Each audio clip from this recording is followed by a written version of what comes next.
Welcome to the definitive audio guide on ancient history, tailored for the BPSC, AEDO, and other state PCS examinations. Bihar की धरती जब हम इस नाम को सुनते हैं तो ये सिर्फ एक राज्य का नाम नहीं लगता। ये अपने आप में एक पूरी कहानी है। एक ऐसी कहानी जहां बड़े बड़े साम्राज्य बने, नए विचार जन्मे। और जिसने सही कहूं तो पूरे भारत की दिशा ही तय कर दी। बिल्कुल। और आज की हमारी पड़ताल इसी ऐतिहासिक जमीन की गहराइयों में उतरेगी। हमारे पास जो स्रोत हैं वो हमें उस दौर में ले जाते हैं जब यहाँ पाषाण युग के निशान मिल रहे थे। और फिर देखते ही देखते मगध जैसा शक्तिशाली साम्राज्य खड़ा हो गया। बिल्कुल। और हमारा मकसद सिर्फ ये जानना नहीं है कि क्या हुआ, बल्कि ये समझना है कि क्यों हुआ। आखिर इस जमीन में ऐसा क्या खास था कि यहीं पर भारत का पहला महान साम्राज्य बना, और क्यों इसी उथल-पुथल के बीच दुनिया को बदलने वाले दो महान धर्मों ने जन्म लिया। चलिए इन सवालों के जवाब ढूंढते हैं। तो चलिए शुरुआत एकदम शुरू से करते हैं। जब हम बिहार में इंसान के पहले कदमों की बात करते हैं तो हम कितना पीछे जा सकते हैं? हम बहुत पीछे जा सकते हैं, मतलब पाषाण युग तक। मुंगेर और नालंदा जैसे इलाकों से हमें पत्थर के वो शुरुआती औजार मिले हैं जो बताते हैं कि यहाँ के पहले निवासी शिकारी थे। शिकारी? हाँ, लेकिन असली मोड़ तब आया जिसे हम नवपाषाण काल कहते हैं। अच्छा, ऐसा क्या बदला उस दौर में? सब कुछ बदल गया। सारण के चिरांद जैसी जगहों से हमें सिर्फ पत्थर के ही नहीं बल्कि हड्डी के बने हुए बहुत उन्नत किस्म के औजार मिले हैं। हड्डी के? हाँ, वो भी उन्नत? हाँ बिल्कुल। और ये इस बात का सबूत है कि इंसान ने शिकार छोड़कर खेती और पशुपालन शुरू कर दिया था। वो एक जगह बसकर गांव बना रहे थे।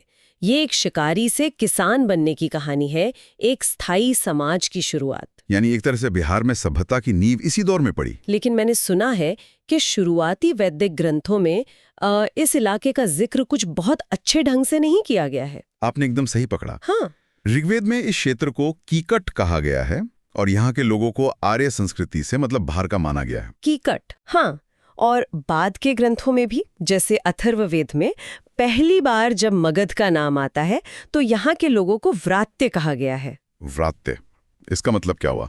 इसका सीधा मतलब था वो लोग जो हमारे जैसे नहीं हैं, जो हमारे वैदिक रीति रिवाजों को नहीं मानते। तो इसका मतलब ये हुआ कि उस समय यहाँ एक स्वतंत्र संस्कृति फल फूल रही थी जो आर्य प्रभाव से काफी हद तक अछूती थी। बिल्कुल। और शायद यही अलग पहचान आगे चलकर इसकी ताकत बनी। अच्छा।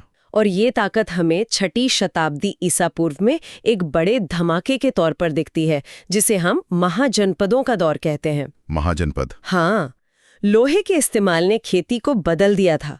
अब अनाज जरूरत से ज्यादा पैदा हो रहा था और इसी अतिरिक्त अनाज ने बड़े बड़े शहरों, सेनाओं और राज्यों को जन्म दिया। पूरे भारत में 16 महाजनपद थे, लेकिन उनमें से 3 पावर सेंटर वो बिहार में ही थे, अंग, वज्जी और मगध। हाँ, ये तीनों एक दूसरे से कितने अलग थे? जमीन आसमान का फर्क था। अंग यानी आज का भागलपुर मुंगेर एक अमीर व्यापारिक केंद्र था। उसकी राजधानी थी चंपा। वो लोग पैसे बनाने में माहिर थे। ओके, तो एक ट्रेडिंग हब। हाँ, और दूसरी तरफ था वज्जी, जिसकी राजधानी वैशाली थी। और ये सबसे अनोखा था। अनोखा कैसे? ये एक गणराज्य था। एक मिनट, आप कह रही हैं कि उस जमाने में गणराज्य था? मतलब कोई एक राजा नहीं बल्कि एक सभा मिलकर फैसले लेती थी? बिल्कुल। ये उस दौर के हिसाब से बहुत कामयाब और प्रगतिशील था। वज्जी असल में 8 कुलों का एक संघ था, जिसमें लिच्छवी सबसे ताकतवर थे। ये तो आज के लोकतंत्र जैसा लगता है। एक तरह से हाँ। उनकी ताकत किसी एक राजा की सनक में नहीं, बल्कि उनकी एकता और साथ मिलकर फैसला लेने की क्षमता में थी। इसे तोड़ना किसी के लिए भी बहुत मुश्किल था। तो एक तरफ व्यापारिक अंग, दूसरी तरफ लोकतांत्रिक वज्जी, और फिर तीसरा खिलाड़ी मगध, जो इन सबसे आगे निकल गया। मगध के पास ऐसा क्या था जो बाकियों के पास नहीं था? मगध के पास एक परफेक्ट स्टॉर्म था। सोचिए, उसकी पहली राजधानी राजगृह 5 पहाड़ियों से घिरा एक प्राकृतिक किला थी। उसे जीतना लगभग नामुमकिन था। सही बात है। जमीन इतनी उपजाऊ थी कि सेना और प्रशासन के खर्चों की कोई चिंता ही नहीं थी। पास में ही छोटा नागपुर का पठार था, जहां से लोहा और तांबा जैसे खनिज मिलते थे, जिनसे बेहतरीन हथियार बनते थे। और गंगा नदी? बिल्कुल। गंगा नदी, जो व्यापार और सेना की आवाजाही के लिए किसी नेशनल हाईवे से कम नहीं थी, किस्मत ने मानो इस जगह को साम्राज्य बनने के लिए ही चुना था। तो मगध के पास सारे सही पत्ते थे, लेकिन इन पत्तों को सही ढंग से खेलने वाले खिलाड़ी कौन थे? वो कौन से राजवंश थे जिन्होंने इस संभावना को हकीकत में बदला? इसकी शुरुआत होती है हर्यक वंश से। इस वंश ने मगध को एक लॉन्च पैड दिया। इसका संस्थापक बिंबिसार एक बहुत ही चतुर शासक था। चतुर कैसे? उसने समझा कि सिर्फ जंग से काम नहीं चलेगा। उसने कोसल, लिच्छवी और मद्र जैसे बड़े घरानों में शादी करके दोस्त बनाए। अच्छा, कूटनीति। हाँ, कोसल की राजकुमारी से शादी में तो उसे दहेज में काशी का पूरा इलाका मिल गया। यानी उसने कूटनीति और शादी ब्याह से अपना दबदबा बनाया। लेकिन उसके बेटे अजातशत्रु का तरीका है, वो तो बिल्कुल अलग था। बिल्कुल, एक क्लासिक पिता पुत्र की कहानी। बिंबिसार ने जहां गठजोड़ से साम्राज्य बनाया, वहीं अजातशत्रु ने तलवार के दम पर उसका विस्तार किया। उसने तो अपने पिता की हत्या करके गद्दी छीनी थी। हाँ, और फिर एक लंबी लड़ाई के बाद वज्जी संघ जैसे शक्तिशाली गणराज्य को भी हरा दिया। वो बेहद आक्रामक और महत्वाकांक्षी था। और शायद इसीलिए बौद्ध धर्म की तरफ उसका झुकाव हुआ।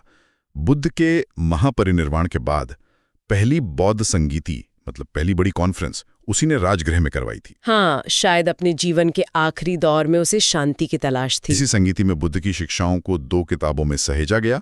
सुत्त पिटक, जिसमें उनकी मूल बातें और कहानियां थी, और विनय पिटक, सही, जो बौद्ध संघ के भिक्षुओं के लिए एक तरह से नियमों की किताब थी। हर्यक वंश के बाद आया शिशुनाग वंश। क्या उन्होंने मगध की कहानी को आगे बढ़ाया? उन्होंने कहानी को एक नई दिशा दी। शिशुनाग वंश का सबसे बड़ा काम था मगध को पश्चिम भारत के व्यापार मार्गों से जोड़ना। उन्होंने अवंती के शक्तिशाली राज्य को हराया, जो उस समय एक बहुत बड़ी जीत थी। इससे तो मगध का नियंत्रण पूरे मध्य भारत पर हो गया होगा। बिल्कुल। और फिर आते हैं नंदवंश, जिन्हें भारत का पहला साम्राज्य निर्माता कहा जाता है। महापद्मनंद, नाम तो बहुत खूंखार लगता है। महापद्मनंद एक बेहद ताकतवर और हाँ, क्रूर शासक था।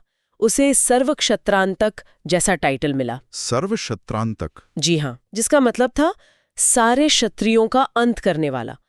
इससे अंदाजा लगता है कि उसने पुराने राजवंशों को कितनी बेरहमी से खत्म करके एक विशाल साम्राज्य खड़ा किया होगा। उसने कलिंग तक को जीत लिया था। हाँ, और इसी वंश के आखिरी राजा घनानंद के अहंकार ने ही उसके अंत की कहानी लिख दी। हाँ, वो अपनी दौलत और ताकत के नशे में चूर था। इतना कि जब सिकंदर की सेना ने भारत पर हमला किया, तो वो भी मगध की विशाल सेना का नाम सुनकर व्यास नदी से आगे बढ़ने की हिम्मत नहीं कर सकी। लेकिन घनानंद ने अपने ही देश के एक विद्वान चाणक्य का अपमान कर दिया। और यही उसकी सबसे बड़ी भूल थी। इसी अपमान की आग ने चंद्रगुप्त मौर्य को जन्म दिया, जिसने नंद वंश का नाश करके मौर्य साम्राज्य की नींव रखी। ये सचमुच हैरान करने वाली बात है। एक तरफ तलवारें चल रही थीं, साम्राज्य की नींव रखी जा रही थी, पिता की हत्या हो रही थी। लेकिन दिलचस्प बात यह है कि इसी राजनीतिक उथल-पुथल के बीच बिहार की धरती पर एक और क्रांति हो रही थी, विचारों की क्रांति। बिल्कुल सही। लोग जिंदगी के बड़े सवालों के नए जवाब ढूंढ रहे थे। क्यों? क्या जरूरत थी? देखिए, उस समय समाज में वैदिक कर्मकांड बहुत जटिल और खर्चीले हो गए थे। एक आम इंसान उनसे खुद को जोड़ नहीं पा रहा था। इसी माहौल में 2 राजकुमारों ने एक नया रास्ता दिखाया। पहले थे महावीर स्वामी, जिनका जन्म वैशाली के पास कुंडग्राम में हुआ था। उन्होंने जैन धर्म को एक नया आकार दिया। हाँ, उन्होंने 30 साल की उम्र में राजपाट त्याग दिया और 12 साल की कठोर तपस्या के बाद उन्हें कैवल्य यानी सर्वोच्च ज्ञान मिला। और उनके 5 सिद्धांत थे: अहिंसा, सत्य, अस्तेय यानी चोरी न करना, अपरिग्रह यानी जरूरत से ज्यादा जमा न करना और ब्रह्मचर्य। ये सिद्धांत इतने सरल और व्यावहारिक थे कि आम लोग उनसे जुड़ गए और उनकी मृत्यु भी बिहार में ही पावापुरी में हुई। और दूसरे राजकुमार थे सिद्धार्थ गौतम, जो बाद में बुद्ध कहलाए। उनका तो बिहार से और भी गहरा नाता है। बौद्ध धर्म की तो आत्मा ही बिहार में बसती है। बुद्ध को ज्ञान की प्राप्ति बोधगया में निरंजना नदी के किनारे एक पीपल के पेड़ के नीचे हुई। वो जगह आज भी पूरी दुनिया के लिए सबसे पवित्र स्थानों में से एक है। बिल्कुल। तो ये सारी जानकारी हमें मिलती कहाँ से है? मतलब पाटलिपुत्र कितना भव्य रहा होगा, सदियों तक भारत की राजधानी रहा। हमारे पास इसका कोई आई विटनेस अकाउंट है क्या? हमारे पास है, और वो कमाल का है। चंद्रगुप्त मौर्य के दरबार में एक यूनानी राजदूत था, मेगास्थनीज। मेगास्थनीज। हाँ, उसने इंडिका नाम की एक किताब लिखी। वो पाटलिपुत्र को पोलीब्रोथा कहता है और बताता है कि ये भारत का सबसे बड़ा शहर था। अच्छा। उसने यहाँ के लकड़ी से बने विशाल राजमहलों का जिक्र किया है जो इतने शानदार थे कि उसे यकीन नहीं हुआ कि ये इंसानों ने बनाए हैं। वाह। उसने शहर के प्रशासन की भी तारीफ की है कि कैसे शहर को चलाने के लिए 30 सदस्यों की एक कमेटी होती थी। तो उस जमाने में एक म्युनिसिपल कॉर्पोरेशन जैसा कुछ? आप कह सकते हैं। मेगास्थनीज की इंडिका पढ़ना वैसा ही है जैसे उस जमाने का टाइम कैप्सूल खोलना। तो मतलब उस समय बिहार में सिर्फ राजनीतिक और आध्यात्मिक विकास ही नहीं हो रहा था, बल्कि शहरी नियोजन और प्रशासन भी बहुत उन्नत था। निश्चित रूप से। और इसका एक और सबूत हमें सम्राट अशोक से मिलता है। अशोक ने बौद्ध धर्म को पूरी दुनिया में फैलाया, पर हमें कैसे पता कि वो अपने धम्म यानी नैतिक सिद्धांतों को लेके इतना गंभीर था? उनके शिलालेखों और स्तंभ लेखों से। बिल्कुल। बिहार में लौरिया, नंदनगढ़, रामपुरवा जैसी जगहों पर आज भी अशोक के स्तंभ खड़े हैं। इन पर प्राकृत भाषा और ब्राह्मी लिपि में उसके संदेश खुदे हुए हैं। ये तो एक तरह से पत्थर पर लिखे गए सरकारी आदेश और पब्लिक सर्विस अनाउंसमेंट थे। सही कहा, जो सीधे राजा की तरफ से जनता के लिए थे। वो हमें बताते हैं कि एक राजा अपनी प्रजा के लिए कैसा महसूस करता था। ये इतिहास के सबसे सीधे और सच्चे गवाह हैं। तो कुल मिलाकर बिहार का प्राचीन इतिहास सिर्फ राजाओं और लड़ाइयों की कहानी नहीं है। ये विचारों के जन्म, साम्राज्यों के निर्माण और एक ऐसी संस्कृति के विकास की कहानी है जिसने पूरे उपमहाद्वीप पर अपनी अमिट छाप छोड़ी। ये एक ऐसा केंद्र था जहां से शक्ति, ज्ञान और शांति की धाराएं पूरे भारत और फिर दुनिया में फैली। और अंत में सोचने के लिए एक विचार। आज की बिहार को देखते हुए ये कल्पना करना कितना अद्भुत है कि कैसे इसी भूमि ने कभी भारत की राजनीतिक, बौद्धिक और आध्यात्मिक नियति को आकार दिया था। वो तत्व, चाहे वो सिस्टम बनाने की क्षमता हो, ज्ञान की गहरी खोज हो या फिर स्थापित व्यवस्था को चुनौती देने का साहस, क्या वो आज भी किसी न किसी रूप में यहाँ की मिट्टी में मौजूद हैं?